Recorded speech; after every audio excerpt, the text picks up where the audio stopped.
You know how when we look through our gallery, we get this replay of our photos from the previous years.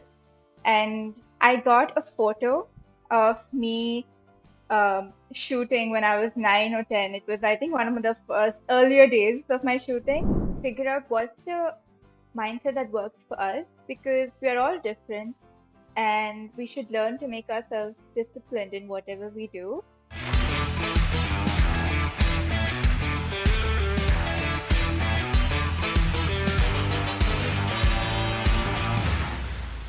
Welcome to the Garima Avtar show.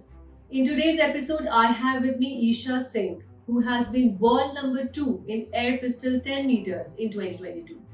She is a World Cup medalist 2022, world champion 2022 in 25 meters junior, and an Asian champion. She has won 30 plus international medals and 40 plus national medals. In 2018, she has been the youngest World Cup medalist, youngest Asian champion, and youngest national medalist at the age of 13 years. Her impressive list of accomplishments speaks of her exceptional skill and dedication to the sport. Thanks for joining me, Isha. Such a pleasure to have you on my show. Thank you so much. It's an honor. Thank you so much. So, what's been your journey like? What were the challenges that you faced, and what have been your learnings from your journey? Um, I don't think my journey or any athlete's journey can be defined or put in words because it's such a vast experience with so many ups and downs and obstacles that we face when it comes to joining a sport at a young age. I think I truly cherish all the experience I've had because they are the ones that have led me to becoming who I am today.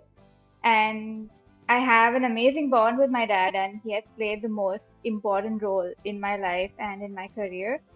But it has not always been smooth.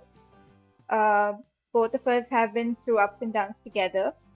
But what has brought us closer than ever, and it's we've just grown together during the entire journey, and I think that's something beautiful. Awesome. So, what have been your learnings from your journey? I think through my journey in my sport, the most important thing I have noticed and acknowledged is that I know myself better. I have gained an understanding as how powerful our mind is and how difficult it is to maintain a stable mind and peace in our minds. And even for a split second, it's so difficult to maintain a peace in our minds, and it can make or break the moment. Um, I'm also learning to cherish and bond with cherish the bond I have with my dad as I grow. And I realize more and more how much we have grown together through my sport. Awesome. Any incident in your life that has changed the way of your thinking? Um, in 2021, when I didn't make the Olympic team for Tokyo, I was at a very low point, and it felt like my mind was in a deep pool of negativity, and every thought was just weighing me down. And I was looking through my phone one day, and you know how when we look through our gallery, we get this replay of our photos from the previous years. And I got a photo of me shooting when I was 9 or 10. It was, I think, one of the first earlier days of my shooting. And I was in this white tennis skirt, and I had like neatly braided hair. My mom had sent me. And I remember seeing that joy in my face while shooting. And I started to think to myself that now when I shoot, I don't have that joy anymore. And I started to question myself why it is that I have lost that thrill when I shoot.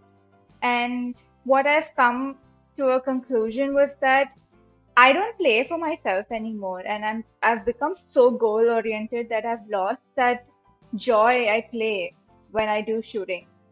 And I just I feel like now I have learned to just play for myself and not for something or for a particular tournament, but just for me. Fabulous. That's so wonderful. So, what's the best advice that you've ever received? Um, I think the best advice I have ever received will be that don't let anyone disturb your peace.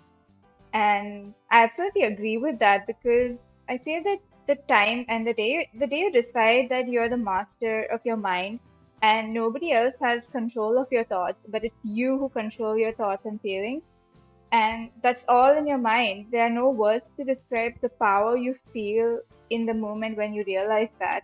And that's when you detach yourself from others' perceptions and give your own perspective the utmost importance. That's lovely. I really admire the way of your thinking. You are so young, and but you are absolutely in the right direction. So, what according to you is the right mindset one ought to have in order to succeed in our lives, career, or any sport?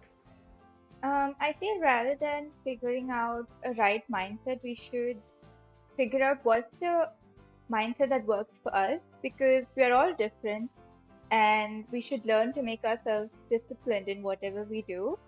And again, discipline and focus and being resilient is more important. So, what's your message to Yeah. the audience? Uh, I feel my message to the audience would be to not give up in whatever you're doing and learn to trust your process, however hard it may be. Believe in yourself and be your own number one supporter. Even the greatest minds have failed before they have succeeded because it's a part of the process. And some get lucky by winning their first ever game, and some don't. But that doesn't mean you're any less worthy, and it doesn't mean you sit and compare because comparison is a thief of joy. And you should, in fact, embrace your journey because one day it will all pay back. Fabulous. That's an amazing message. Thanks so much. Let's come to the rapid fire questions. They're short, like 1 or 2 line answers. Are you ready for that? Okay. Yeah. Yeah? Cool. So, how do you keep yourself motivated? Um, I don't really keep myself motivated because I feel it's a temporary feeling. I rather trust myself and believe in myself. The best thing about shooting. I like that it's a loud sport. Best shooting memory. The first time I held a gun and I almost fell back because of the weight. That's so sweet. Okay, best physical fitness and nutrition advice. Um, More greens. Anything you eat, just include more greens. Best exercise you suggest for mental fitness and training. Best exercise for mental fitness would be definitely meditation. Your favorite quote. My favorite quote would be still because sometimes in life you just have to remain still. Your role model. My role model would be Lewis Hamilton. He's a Formula One world champion. And why? Why? Because I have been following his journey for a very long time and I've been seeing him grow. And he and I both have we have a same role model, which is Ayrton Senna, and I feel I can relate a lot to him. Fabulous. Documentary film that inspired you the most. I recently watched The Swimmers, and I felt that was just so inspirational. What's your biggest dream? My biggest dream would be to be the first to bring the most laurels to my country. Awesome. Most embarrassing moment? I think my most embarrassing moment is that me and my best friend making videos. We made videos when we were younger, and they're still out there somewhere on the internet. Oh, really? Yeah, but we were like really young. Okay. Proudest accomplishment so far. 2022 World Championship. Super. And with this, we come to the end of the show. Thank you, Isha, for joining me in this absolutely fantastic session. Thank you so much. I had lots of fun. Thank you. Thank you all for listening to today's episode with your host, Garima Avtar. See you in the next one. Have a great day. Bye.